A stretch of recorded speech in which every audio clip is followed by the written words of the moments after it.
ஜெய் ஸ்ரீ மாத்திரை நமக. ஜெய் குருதேவ், ஜெய் குரு பரசுராம். நமஸ்காரம். நான் கரூர்லேருந்து வல்சலா பண்ணிக்க பிரசன்ன ஜோதிடர். இன்னைக்கு நம்ம ஆவணி மாத பலன்கள் கும்ப ராசிக்கு எப்படி இருக்குன்னு பார்க்க போகிறோம். இந்த ஆவணி மாதம் எப்போ பிறக்குது அப்படின்னா 17/8/2025 ஞாயிற்றுக்கிழமை ரோகிணி நட்சத்திரத்தில் இந்த மாதம் பிறக்குது. இந்த மாதம் வந்து உங்களுக்கு ரொம்ப நல்லா இருக்குது அப்படிதான் சொல்லி ஆரம்பிச்சாகணும், வேறு வழி கிடையாது. உங்களுக்கு ராகு உங்களுடைய ராசியில் இருக்கனால கொஞ்சம் வந்து இந்த மன போராட்டங்கள், மன சங்கடங்கள்லாம் இருக்க தான் செய்யும். ஆனால் ஒரே ஒரு விஷயம், இந்த மாதம் வந்து சூரியன் வந்து 7ஆம் அதிபதி, உங்களுக்கு அவர் 7ஆம் இடத்துலயே இருக்கிறாரு. 7ஆம் இடம் என்னன்னா நிவர்த்தி ஸ்தானம். இந்த பிரச்சனைகள் இருந்து டெம்பரவரியா ஒரு நிவர்த்தி அப்படிங்கிறது உறுதியாக உண்டு. தயவு செய்து அதை நம்பிருங்க, வேற வழி கிடையாது. 2ஆம் இடத்துல சனி இருக்கனால எப்பவும் போல சொல்ற மாதிரி நான் சொல்லிக்கிட்டே தான் இருப்பேன். பேச்சுக்கள்லாம் ரொம்ப கவனமாக இருக்கணும். நீங்க சொல்லக்கூடிய வார்த்தைகள், நீங்க பேசக்கூடிய ஒவ்வொரு விஷயங்களையும் கவனமாக இருந்துட்டீங்கனாலே 7 சனி எல்லா அளவும் உங்களுக்கு பாதிப்பை ஏற்படுத்தாது. ஆனா அதை நீங்க ப்ராக்டிஸ் பண்ணணும், வேற வழி கிடையாது. ப்ராக்டிஸ் பண்ணணும். நீங்கள் ரொம்ப எவ்வளோ ப்ராக்டிஸ் பண்ணாலும் உங்களை தூண்டி விடுறதுக்கு எங்கேயாவது இருந்து ஒருத்தவங்க வந்துடுவாங்க. ஸோ அதனால் கவனமாக இருங்க. ஆஞ்சநேயர் வழிபாடு பண்ணுங்க, அதே மாதிரி காளி வழிபாடு பண்ணுங்க. இதெல்லாம் உங்களுக்கு வந்து எவ்வளோ பிரச்சனைகள் வந்தாலும் அதை சமாளித்து எதிர்த்து ஜெயிக்கக்கூடிய வாய்ப்புகளை கொடுக்கும். நமக்கு கிரகங்கள் எவ்வளோ தீங்கு செஞ்சாலும் சரி, நன்மைகள் செஞ்சாலும் சரிங்க, தெய்வ வழிபாடு இருக்கும்போது அது அப்படியே ஸ்டாண்டர்டாக நம்மளை கொண்டு போகும். அதாவது கெடுபலன் செய்யும்போது தெய்வம் வந்து ஒரு நல்ல வழி காமிச்சு உங்களுக்கு என்ன செய்யும், அந்த பிரச்சனையிலிருந்து தப்பிக்கிறதுக்கு வழிவகுக்கும். அதே மாதிரி நிறைய நன்மைகள் வரும்போது, கெட்டது செய்யும்போது இந்த மாதிரி பண்ணும், நன்மைகள் செய்யும்போது இன்னும் பூஸ்ட் பண்ணி நமக்கு நிறைய நன்மைகள் அடையிற மாதிரி செய்யும். அதுக்காக தெய்வ வழிபாடு பண்ணுறது. ஸோ நீங்கள் ஆஞ்சநேயர் வழிபாடு நிறைய பண்ணணும். அதே மாதிரி காளி வழிபாடு இந்த மாதம் வந்து காளி வழிபாடு பண்ணுங்க, அது இன்னும் உங்களுக்கு நல்ல உத்தமமாக இருக்கும். சூரியன் உங்களுடைய ராசியை பார்க்க போறாரு 7ஆம் இடத்துல. அதாவது 17ஆம் தேதியிலேருந்து சூரியன் வந்து சிம்மராசிக்கு வந்துடுறாரு. சிம்மராசி 7ஆம் இடமா இருக்கு. அப்போ வந்து நிறைய இவ்வளோ நாளாக என்ன மன உளைச்சல், நிறைய பிரச்சனைகள்லாம் இருந்திருக்கும்ல, அந்த பிரச்சனைக்கெல்லாம் நிவர்த்தி கட்டாயம் உண்டு. அதனால் கவனமாக இருங்க. இது ஏன்னா ஒரு கிடைக்கக்கூடிய ஒவ்வொரு வாய்ப்பும் நீங்கள் பயன்படுத்திட்டீங்கன்னு வச்சுக்கோங்களேன், பிரச்சனையிலேருந்து தப்பிச்சுட்டு வரலாம். முக்கியமாக கடன் ரீதியாக இருக்கக்கூடிய பிரச்சனைகள்லேருந்து விடுவிக்கிறதுக்கு உண்டான காலகட்டம் இப்போ இருக்குது. யாருக்கெல்லாம் கடன் ரீதியாக பிரச்சனைகள் இருக்கோ அவங்க எல்லாமே வந்து இந்த மாதம் ஏதாவது ஒரு சோர்ஸ் வரும். நீங்கள் கொடுத்துருக்கக்கூடிய கமிட்மெண்ட் எல்லாமே தீர்க்கிறதுக்கு உண்டான அமைப்புகளை இந்த மாதம் உங்களுக்கு உறுதியாக உண்டு. 10 செவ்வாய் வந்து உங்களுக்கு அஷ்டமஸ்தானத்தில் இருக்காரு. தொழில கவனமாக இருக்கணும். இல்லை அப்படின்னா பார்ட்னர்ஷிப், பொதுவாகவே பார்ட்னர்ஷிப்பில் வந்து ரொம்ப ரொம்ப கவனமாக இருக்கணும். திடீர்னு ஒரு சர்ப்ரைஸாக போயிட்டு நீங்கள் இப்போ எப்படி நடந்துட்டு இருக்கு அப்படிங்கிறதெல்லாம் பாருங்க. அப்போதான் உங்களுக்கு என்ன நடக்குது அப்படிங்கிறத நீங்கள் முழுமையாக தெரிஞ்சுக்க முடியும். இல்லை அப்படின்னா ஏமாற்றப்படுறதும் நீங்கள் துரோகத்துக்கு ஆளாகிறதும் நடக்கும். அதனால் அதுக்கெல்லாம் நீங்கள் இடம் கொடுக்காம ரொம்ப ரொம்ப கேர்ஃபுல்லாகவும் கவனமாகவும் நடந்துக்கிட்டிங்கனாலே போதுமானது. தொழிலில் நல்ல இன்கம், நிறைய காசு பணம் வரதெல்லாம் இந்த மாதம் நடக்கும். திடீர்னு ஒரு வாய்ப்பு இருக்கும். சிலருக்கு வந்து பினாமி சொத்துக்கள், பினாமியாக ஒருத்தங்க பெரிய லெவலில் இன்வெஸ்ட் பண்ணுவாங்க, அதுக்கு போய் நீங்கள் இருந்து வேலை பார்க்குற மாதிரி வரும். அந்த மாதிரி அமைப்பெல்லாம் இருக்கும். அதனால் நல்ல காசு பணம் சம்பாதிக்க முடியும். சில பேருக்கு வந்து வெளிநாட்டில் இருந்து ஃபாரின் இன்வெஸ்டர்ஸ்லாம் கிடைக்கிறதுக்கு உண்டான அமைப்பு இருக்குது. அதே மாதிரி உத்தியோகத்தில் உங்களுக்கு திடீர்னு ஒரு ப்ரொமோஷன்ஸு, இவ்வளோ நாளாக உங்களுக்கு என்ன தடைகள் இருந்துச்சோ அந்த தடையெல்லாம் நீங்கி ஒரு நல்ல ப்ரொமோஷனு, பதவி உயர்வு கிடைக்கிறது, சேலரி இன்க்ரிமெண்ட் கிடைக்கிறது, உங்களுக்கு நிறைய வாய்ப்புகள், பாராட்டுகள், அங்கீகாரங்கள்லாம் கிடைக்கிறதுக்கு உண்டான அமைப்பு இருக்குது. 5ல் இருக்கக்கூடிய குரு வந்து நிறைய உங்களுக்கு அதிர்ஷ்டத்தை கொடுப்பாரு. 21ஆம் தேதிக்கு மேலே வந்து சுக்கிரன் வந்து 6ஆம் இடத்துக்கு வருது. அதனால் பெண்கள் வெளி சப்போர்ட்டுகள் குறைவாக இருக்கும். பெண்கள் கிட்ட ஜாக்கிரதையாக பேசுங்க, ஹேண்டில் பண்ணுறதெல்லாம் ஜாக்கிரதையாக பண்ணுங்கள். எப்பவும் போல் நீங்கள் ஒரு ஜோக் அடிப்பீங்க உங்கள் கலீக்ஸ் கிட்ட, ஆனால் அதுவே பெரிய பிரச்சனையாக வரும். என்ன நீ ஏன் இப்படி சொன்ன அப்படிங்கிற மாதிரிலாம் கேட்டுருவாங்க. என்னடா வம்பா போச்சு அப்படிம்பாங்க.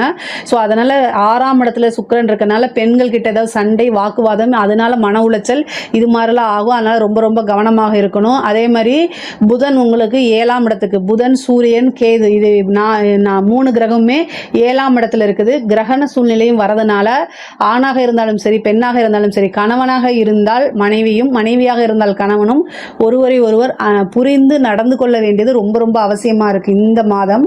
அது மட்டும் இல்லாமல் தேக ஆரோக்கியத்தில் கவனம். பொதுவாகவே ஹஸ்பண்டோட ஒய்ஃபும், ஒய்ஃபோட ஹஸ்பண்டுக்கும் வந்து ஒருத்தர் சொன்ன அந்த ஹெல்த் கேர் சொன்னால் உனக்கு என்ன தெரியுங்கிற ஒரு இதுலேயே இருப்பாங்க. பட் ஆனால் அதெல்லாம் தவிர்த்துட்டு ஒருத்தர் நல்ல ஹெல்த் அவேர்னஸாக 2 பேரும் நல்ல போட்டி போட்டு நம்ம இந்த மாதம் இந்த இதை பண்ணணும் அப்படின்னு சொல்லி நல்ல ஒரு அவேர்னஸை கொண்டு வாங்க. இல்லைன்னா யாருக்காவது ஒருத்தருக்கு மருத்துவ செலவு, சர்ஜரி கண்டம், இந்த மாதிரி அமைப்புகள்லாம் இருக்குது. ஆல்ரெடி வந்து சனி வந்து செவ்வாயை பார்த்துட்டு இருக்காரு. அஷ்டமஸ்தானத்தில் இருக்கக்கூடிய செவ்வாயை பார்க்குறாரு. அவரும் உங்களுக்கு பாதகாதிபதி. அதனால சர்ஜரி கண்டம் அப்படிங்கிறத தவிர்க்கிறதுக்கு அவேர்னஸாக இருங்க. ஏதாவது ஒரு ஹெல்த் இஷ்யூ வருதுன்னா உடனே இமீடியட்டாக ஸ்டார்டிங்லேயே அலட்சியப்படுத்தாமல் மருத்துவரை போய் ஆலோசிக்கிறதா ரொம்ப நல்லது. அப்போ வேணால் நீங்கள் ஒரு டைமுக்கு 2 டைம் நீங்கள் என்ன செய்யலாம், ஒரு ஒப்பீனியனை டாக்டர் கிட்ட ஒப்பீனியன் கேட்டுக்கலாம். ஒரு 2 ஒப்பீனியன் கூட நீங்கள் கேட்டுக்கலாம், தப்பு கிடையாது. பட் ஆனால் ஏதாவது ஒரு பிரச்சனைனா இமீடியட்டாக மருத்துவரை கலந்து ஆலோசிக்கிறது நல்லது. ஹெல்த்தில் ரொம்ப கவனமாக இருக்கணும். மனைவி வழி ஆதாயம், கணவன் வழி ஆதாயம் இருக்குது. புது பார்ட்னர் கிடைக்கிறதுக்கு உண்டான அமைப்புகள் இருக்குது. அதே மாதிரி வந்து பெண்களுக்கு ரொம்ப நல்ல க்ரோத் ஆகக்கூடிய டைம் தான் இது. புது முயற்சிகள் எடுப்பீங்க, அதில் சக்ஸஸ் ஆகிறது, நிறைய காசு பணம் சம்பாதிக்கிறது, இந்த மாதிரி அமைப்புகள் இருக்குது. வெளிநாடு வெளி மாநிலம் போகக்கூடிய அமைப்புகள்லாம் நிறைய பேருக்கு வருது. அதே மாதிரி பூர்வீக சொத்துக்கள் இருந்த பிரச்சனைகள் நீங்கி, பூர்வீக சொத்துக்களை இருந்த பிரச்சனைகள்லாம் நீங்கி உங்களுக்கு உண்டான பாகப்பிரிவினை தன்னால் வந்து சேர்றதுக்கு உண்டான அமைப்புகள் இருக்குது. அதே மாதிரி தாய் வழி சொத்துக்களும் தந்தை வழி சொத்துக்களும் வந்து எந்தெந்த பிரச்சனைகள் இருந்தோ அதெல்லாம் வரும். அந்த பிரச்சனைகள்லாம் நீங்கி உங்களுக்கு அதுக்கு உண்டான ஷேர்ஸ்லாம் வந்து சேரும். அதே மாதிரி வந்து பூர்வீக சொத்துக்கள், அதாவது வில்லங்க சொத்து, உயில் சொத்துக்கள் இந்த மாதம் வந்து சேர்றதுக்கு உண்டான அமைப்புகள் இருக்குது. கோர்ட்டு கேஸ் ஏதாவது பிரச்சனைகள் இருந்துச்சுன்னா அது எல்லாமே சால்வ் ஆகி அதில் உங்களுக்கு ஃபேவராக மாறுறதுக்கு உண்டானது. சுமூகமாக பேச்சுவார்த்தை மூலமாக மாற்றிக்கிறது, இந்த மாதிரி அமைப்புகள்லாம் நிறைய பேருக்கு வருதுங்க. பொதுவாகவே குலதெய்வ வழிபாடு பண்ணுங்க. அதே மாதிரி புத்திர பாக்கியம் நிறைய பேருக்கு வரும்.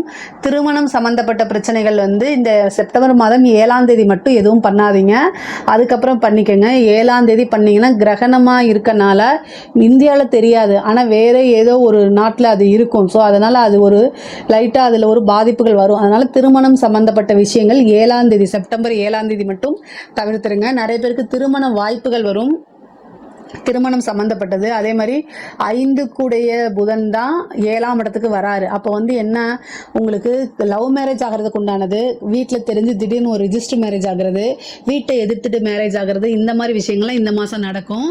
ஆனால் பெற்றோர்களுடைய ஆசீர்வாதம் வாங்கிட்டு திருமணம் பண்ணுங்க, அது உங்களை நல்லபடியாக வாழ வைக்கும். வாழ்க்கையில் எந்தவித கஷ்டங்களும் இல்லாமல் வாழணும் அப்படின்னா பெற்றோர்களுடைய ஆசீர்வாதத்தோட திருமணம் பண்ணுங்க, அதுதான் ரொம்ப ரொம்ப நல்லது. பொதுவாகவே இந்த கும்பராசிக்கு வந்து இந்த மாதம் வந்து நல்ல பொருளாதார வளர்ச்சி, எக்கனாமிக்கல் growth ரொம்ப நல்லா இருக்கு. அரசாங்கத்தில் இருக்கக்கூடிய அதிகாரிகள் கவனமாக இருக்கணும். எப்பவுமே வந்து கிரகணம் வரும்போது அரசாங்கத்தில் இருக்கக்கூடிய அதிகாரிகளும் ஆட்சியாளர்களும் பாதிக்கப்படுவது இயற்கை இயல்பு. ஸோ அதனால ரொம்ப கவனமாக இருங்க. சூரியன் அதாவது ஆட்சியாளர்களையும் குறிக்கும், அரசாங்க அதிகாரிகளையும் குறிக்கும். கேதுவோட சம்பந்தப்பட்டு புதனும் உங்களுக்கு சம்பந்தப்பட்டு 7ஆம் இடத்துல என்ன செய்யுது, 3 கிரகங்கள் கிரகணத்தோட சம்பந்தப்படுது. அப்ப என்னன்னா உயர் அதிகாரிகளுடைய அழுத்தங்கள் மற்ற மாதங்கள் இல்லாமல் இந்த மாதம் கூடுதலான அழுத்தமாக இருக்கும். நீங்கள் வந்து ரிட்டர்ன் ஆர்டர் இல்லாமல் எதையும் செய்யாதீங்க. செஞ்சீங்க அப்படின்னா மாட்டிக்குவீங்க. இவரா அப்படின்னு சொல்லி உங்களை புகழ்ந்து பேசினவங்க எல்லாமே என்ன செய்வாங்க, ஒரே நாளில் எல்லாமே மாறி போயிடும். அதனால கவனமாக இருங்க. ரிட்டர்ன் ஆர்டர் இல்லாமல் செய்யாதீங்க. அப்படியே நிர்பந்தப்படுத்தினாலும் எனக்கு தலைவலிக்குது நெஞ்சு வலிக்குதுன்னு சொல்லி ஹாஸ்பிட்டலில் போய் அட்மிட் ஆகி 1 மந்த் லீவ் போட்டு போயிருங்க. அப்படி இல்லைன்னா இடம் மாறுதலுக்கு ட்ரை பண்ணுங்க. ஆனால் எக்காரணத்தை கொண்டும் இந்த மாதம் வந்து உங்களுடைய சட்டத்துக்கு புறமான எந்த வேலையும் செய்யாதீங்க. அதுவும் அன்அஃபிஷியலாக எந்த வேலையும் செய்யாதீங்க. இல்லை அப்படின்னா கட்டாயம் அது வந்து உங்களை அப்படியே படுகொலியில் கொண்டு போய் தள்ளிடும். தேவையில்லாமல் ஜெயிலுக்கு போகிறது, பனிஷ்மெண்ட் ஆகிறது. முக்கியமாக இந்த லஞ்ச லாவணிகளை தவிர்த்துருங்க. ஏன்னா கடுமையான சூழ்நிலைகள் இந்த மாதத்தில் இருக்குது. அதனால் அரசாங்க அதிகாரிகள் ரொம்ப ரொம்ப கவனமாக இருக்கணும். அரசியல்வாதிகளுக்கும் அதே சூழ்நிலை தான். உங்களுக்கு வரது எல்லாமே ரொம்ப இந்த மாதம் எதிரிகளுடைய தொந்தரவு, அதே மாதிரி உங்களோட பேரை கலங்கப்படுத்துறது, இந்த மாதிரி அமைப்புகள் தான் வரும். ஆனால் அமைதியாக மூவ் ஆன் பண்ணி போகணும். உங்களை நீங்கள் மீடியாவில் வந்து ட்ரோல் மெட்டீரியல் ஆகிறதுக்கு உண்டான வாய்ப்பு இருக்குது. அதே மாதிரி வந்து உங்ககிட்ட வந்து பேட்டி எடுக்கிறேங்கிற பேரில் உங்களை வந்து ஏதாவது வார்த்தைகளை வாங்குறதுக்குனே என்ன செய்வாங்க, கஷ்டப்படுத்துறதுக்குனே வருவாங்க. அதில் இருந்தெல்லாம் நீங்கள் ஸ்கிப் பண்ணி பழகணும். அரசியல் அப்படின்னா பல விஷயங்களை தாண்டி சாணக்கியத்தனம் பண்ணி தான் வரதுக்கு தான். இந்த மாதம் வந்து கவனமாக இருந்துட்டாலே உங்களோட வாழ்க்கை ரொம்ப ரொம்ப அரசியல் வாழ்க்கை ரொம்ப ரொம்ப நல்லா நல்லாயிருக்கும், வெற்றியும் உறுதி செய்யப்பட்டதாக இருக்கும். இந்த ஒரு மாதம் ரொம்ப ரொம்ப கவனமாக இருங்க. சில பேருக்கு வந்து அரசாங்க உத்தியோகம் கிடைக்கிறதுக்கு உண்டான அமைப்புகள்லாம் இருக்குது. நிறைய முன்னேற்றங்கள் தான் உறுதியாக இருக்குங்க. படிக்கக்கூடிய குழந்தைங்களுக்கு படிப்பில் நல்ல அமைப்பு, போட்டித் தேர்வுகளில் வெற்றி பெறுறது, இந்த மாதிரி சூழ்நிலைகள் அமைப்புகள்லாம் இருக்குது.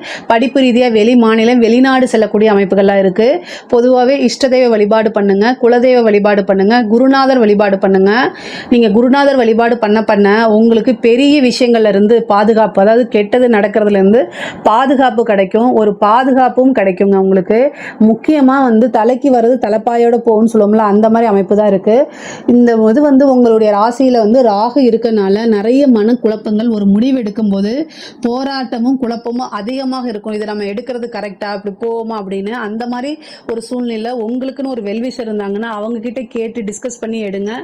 அது வந்து உங்கள் பேரண்டாகவும் இருக்கலாம், இல்லை உங்களுக்கு தெரிஞ்சவங்களாவோ நண்பர்களாவோ இருக்கலாம். யாராவது ஒருத்தங்க இருப்பாங்கல்ல, அவங்க கிட்ட கேட்டுட்டு நீங்களும் ஆலோசனை பண்ணிட்டு, அவங்க சொல்கிற விஷயத்தையே கண்மூடித்தனமாக நம்பணும்னு அவசியம் இல்லை, ஆனால் நீங்களும் அதை கன்சிடர் பண்ணி எடுங்கன்னு நான் சொல்கிறேன்.